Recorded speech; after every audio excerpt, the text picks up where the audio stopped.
Il s'en vend plus de 2 milliards en moyenne dans le monde. Pratiquement tout le monde en a un dans son armoire. Je parle évidemment du jean. Mais est-ce que vous savez d'où vient le jean? Comment il est fabriqué? Et quand on parle de jean aujourd'hui, on parle de quoi exactement? Dans cette vidéo, je vais vous parler du jean d'hier à aujourd'hui et surtout de ce qu'on a bien fait et de ce qu'on pourrait améliorer.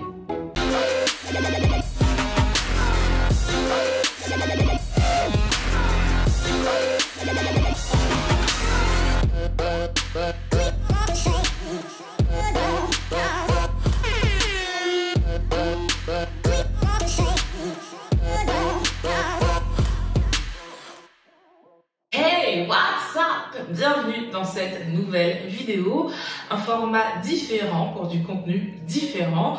Aujourd'hui, j'ai envie d'essayer autre chose. Dans ce nouveau format, je vais vous parler soit d'aliments, soit de vêtements, de choses que l'on utilise au quotidien. Vous parler de son histoire, de son évolution et surtout des alternatives que l'on a aujourd'hui de manière écologique. Ces nouvelles vidéos, je vais les appeler « On peut mieux faire » parce que c'est vraiment l'idée. Vous expliquer d'où on part et pourquoi aujourd'hui on peut mieux faire les choses. Vous savez que depuis le début de l'année, je me penche vraiment sur le thème de l'écologie et je pense qu'on peut mieux faire les choses si on s'en donne les moyens, mais des fois il faut comprendre pourquoi on devrait mieux faire certaines choses. Donc aujourd'hui, on va commencer avec un basique de notre garde-robe, le jean. Tout le monde en porte. Mais est-ce que vous savez vraiment comment est produit votre jean, d'où il vient et surtout comment on peut mieux faire aujourd'hui? Alors c'est assez compliqué de dater l'origine du jean. On a retrouvé des écrits qui nous expliquent qu'au XVIe siècle, voilà, il y avait des ventes de tissus exportés de Gênes à Londres que l'on appelait jean. Est-ce que ça a été vérifié? Voilà, c'est assez compliqué. Mais on va partir du principe que le jean, voilà, débute vers cette période-là, XVIe siècle. Pour que vous puissiez comprendre l'histoire du jean, il faut savoir qu'au début, il y avait deux tissus. Donc on avait la toile de Gênes, donc la toile de Gênes qui était faite de coton et de lin, et on avait la toile de Nîmes qui était faite de soie et de laine. Pourquoi de Nîmes? Parce que le tissu venait de Nîmes. Et pourquoi toile de Gênes? Parce que le tissu venait de Gênes. Ouais, en fait, les gars se sont pas foulés. Vraiment. En 1853, il y a un monsieur qui s'appelle Oscar Lévi-Strauss qui décide de devenir vendeur de tissus. Pourquoi pas? Mais c'est pas si bête en fait.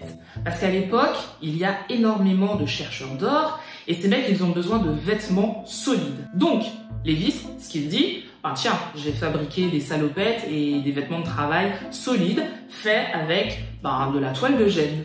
Voilà, jusque-là, ça se maintient. Il faut savoir aussi qu'à l'époque, on utilise principalement aux États-Unis la toile de Gênes, mais on va se rendre compte que le denim est beaucoup plus agréable à porter. Donc, progressivement, on va laisser la place au denim. Mais il faut bien comprendre que la toile de Gênes, en arrivant aux États-Unis avec l'anglicisme, est devenu jean. Donc en fait le jean c'était la toile de Gênes à l'époque et aussi la forme du pantalon. Quand le denim va remplacer la toile de Gênes dans la fabrication, on va simplement dire que le denim c'est le jean. On fait simple, ouais, à l'époque les mecs ils essayaient pas de s'embrouiller. Denim égale jean. Ah oui, oui, oui, oui, oui, oui, oui. En 1872, il y a un mec, c'est un tailleur, on lui demande de faire un pantalon pour un bûcheron. Donc déjà, tu sais que le truc, il sera hyper solide, c'est obligé. Alors il va voir Lévi et il achète du tissu de jean. Il rentre chez lui et le mec, il a une idée de génie. Il va utiliser des rivets en cuivre au niveau des poches et au niveau des emplacements qui s'usent très vite. Et là, le mec, il comprend qu'il vient de créer un truc phénoménal. Sauf que, il n'y a pas d'argent. Donc, il se dit, qui a de l'argent? Qui pourrait m'aider à créer mon business? Alors, il retourne voir Lévi et il lui dit, frérot, j'ai une idée de start-up. Est-ce que ça te dit qu'on crée un truc? Lévi, il voit le jean et il se dit que là, effectivement, il y a un truc à faire. Donc, les mecs déposent leur brevet et en 1973, Lévi a son premier brevet. Donc 1873, les mecs déposent le brevet, ce sont les rois du monde. Mais vraiment. Je suis le maître du monde! Sauf qu'un brevet, ben, c'est pas éternel. Et en 1890, c'est la fin du brevet. Les autres arrivent, les autres marques, et décident aussi de faire du jean, ce qui est totalement normal vu l'engouement pour ce pantalon. Donc, en 1890, les autres marques font des jeans, sauf que Levi's, lui, il se laisse pas démonter. Le mec, il dit, vous faites des jeans, moi, les gars, j'arrive avec le 501. Voilà. Ouais. En 1890, naît le 501. Honnêtement, depuis, qui a fait mieux? Non, personne en fait. Hein. Donc voilà, l'affaire était réglée. Levi's domine le marché. Dans les années 30, on sort le jean du milieu du travail et on le met vraiment au devant de la scène. Il fait même la couverture de Vogue. Alors, les influenceurs de l'époque, il y en avait déjà, genre les mecs qui faisaient les westerns, vous voyez un peu le délire. Les mecs étaient tout le temps en jean. Donc forcément, le jean devient le vêtement de décontraction. Le vêtement hype, le vêtement qu'il faut avoir.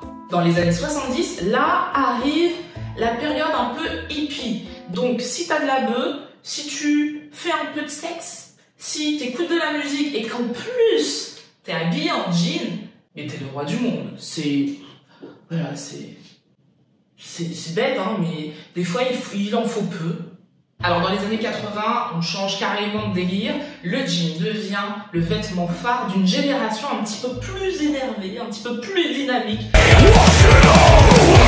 On est vraiment dans la période rock. Et le jean, c'est vraiment l'élément de cette période. Aujourd'hui, il se vend plus de 2 milliards de jeans dans le monde. Et il faut savoir que pour qu'un jean arrive dans votre armoire, il aura en moyenne fait 65 000 kilomètres.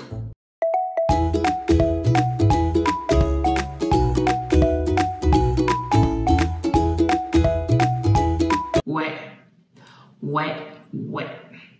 Alors pourquoi autant de parcours pour un jean? En fait, chaque pièce de votre jean provient d'un pays différent. Le coton peut être produit là, les boutons faits là, le sablage. Alors le sablage, c'est la technique qui permet de teinter votre jean avec des produits chimiques. Sinon, c'est pas marrant. Alors, en Europe, les produits chimiques pour le sablage sont interdits. Parce qu'en fait, on peut en mourir. Donc, on a dit, non. Ouais, non. Alors, on ne fait pas de sablage en Europe, mais on peut en faire ailleurs. C'est con, mais c'est pas trop. Et je pense que le jour où ça s'est décidé, les mecs, ça a été du genre... Allô? Ouais, c'était juste pour une info comme ça. Tu sais qu'on peut mourir à cause des éléments toxiques, là, quand on fait le sablage? Ouais. Je connais cette théorie, oui. Ah, tu savais pas? Ah bah, je te le dis. Ouais. Si, on peut mourir. Comment ça, mourir? Bah, mourir comme décédé, comme tu veux que je te fasse un dessin? Ah, c'est bon, tu comprends? Ok. Ouais, donc on peut pas faire ça chez nous. Ouais, bah oui, non, on peut pas. Ah, on peut le faire ailleurs. Ah bon? Ouais, en Turquie, par exemple? Ou en Chine?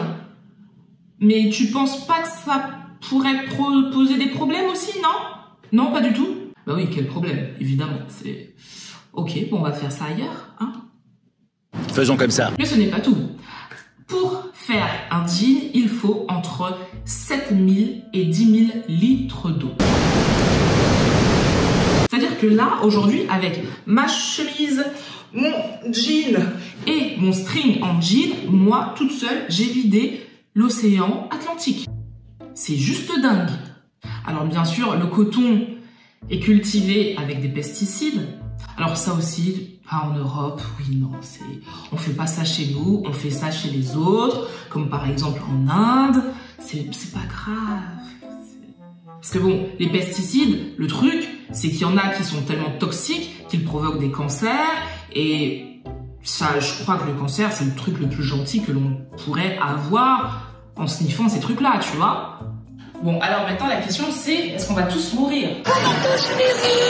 On se calme. On va pas tous mourir, en tout cas pas là, tout de suite. Mais on peut mieux faire. Comment? Déjà, en utilisant du coton bio. Il faut savoir que le coton bio utilise beaucoup moins d'eau, pas de pesticides, et déjà là, on a fait un grand pas. Ensuite, on achète des marques éco-responsables. Pourquoi? Parce que ces marques, elles, ont vraiment une conscience dans la production de ce qu'elles font. Et elles prennent en compte la production du vêtement, donc en utilisant des produits qui ne sont pas toxiques, que ce soit pour l'homme ou pour la nature. Et aussi, et c'est quand même important, et des fois on a tendance à l'oublier, elles payent à leur juste valeur les gens qui travaillent dans ces usines à l'autre bout du monde. Et même, très souvent, pour la plupart, elles délocalisent ces entreprises à l'autre bout du monde pour faire des circuits courts, donc elles créent leur marque en Europe, parce que finalement, on prend moins l'avion, il y a moins de pollution et tout ça. Vous voyez un petit peu. Donc, une marque éco-responsable fera en sorte que l'humain, l'écologique et le produit soient vraiment mis en avant dans de bonnes conditions. Alors oui, un jean éco-responsable coûte beaucoup plus cher.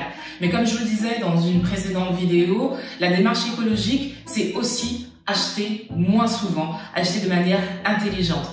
Par exemple, si on a des jeans de fast fashion, l'idée c'est pas de les jeter, surtout s'ils sont encore très bons. Donc vous les usez à la moelle et une fois que vous avez véritablement besoin d'un nouveau jean, tournez-vous vers un jean éco-responsable. Alors oui, vous n'aurez peut-être pas 10 jeans, mais finalement, est-ce que c'est pas plus intéressant d'avoir un jean déjà que tout le monde ne porte pas, et puis de faire un achat qui vous permet d'avoir un impact sur l'environnement et puis sur les gens qui produisent ces vêtements. On peut mieux faire, maintenant c'est surtout une question de volonté. Cette vidéo se termine là, j'espère que ce nouveau format vous a plu. Dites-le moi en commentaire, je serais vraiment très contente de voir ce que vous en pensez. Si ça vous plaît, promis, il y en aura plein d'autres parce que je pense qu'on peut mieux faire sur tellement de sujets que je me ferai un plaisir de faire ce nouveau format de vidéo. Comme je vous l'ai dit, n'hésitez pas à vous abonner, à partager, liker cette vidéo. C'est comme ça aussi que j'arrive à mieux me faire référencer. Il y a le podcast Un Pause Café avec Tia que vous retrouvez sur Spotify et iTunes. Vraiment, merci du fond du cœur pour l'engouement qu'il y a pour ce podcast. Je suis vraiment trop contente. Les blogs tiabrownsugar.fr, rometalon-aiguille.com, évidemment mon Instagram. Allez, je pense que j'ai assez parlé. Sur ce, passez une bonne journée et je vous dis à bientôt.